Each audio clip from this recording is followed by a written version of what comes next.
I'm Dave, and this is Austin Eats. Today I am braising beef short ribs in red wine and serving them with baby yellow, red, and purple potatoes that have been simply roasted and finished with chopped rosemary. This is a real hearty dish and it tastes great. I always cook more beef ribs than I need. The reason is I love to have short rib leftovers. In my next video, I'm going to show you one of the greatest things to do with leftover short ribs.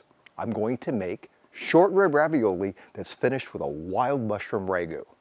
Both dishes are fantastic, and they're right here on Austin Eats.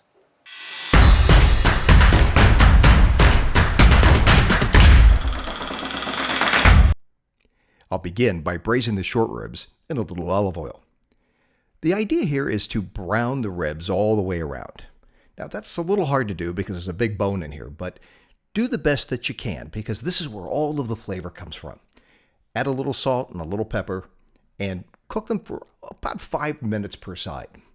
Turn them over, do it again. Try to get the ends as well. After braising the short ribs, in the same pan I'm going to saute some onion with some carrot, leek, garlic, and some chopped tomatoes. I'm going to add some red wine to that and let this simmer. This is going to be the braising liquid for the ribs. I bring that to a boil and now add some spices to this. A couple sprigs of rosemary, a couple sprigs of fresh thyme, and some fresh oregano. Give that a stir and then add a couple of cups of beef stock. This smells just fantastic. Bring this mixture to a boil and let it cook for 4 or 5 minutes. Then add the ribs and make sure that the ribs are completely covered. You have to manhandle these a little bit because they're all different sizes and shapes. So play with them a little bit, and if you can't just get them covered, well, just add more water. That's okay.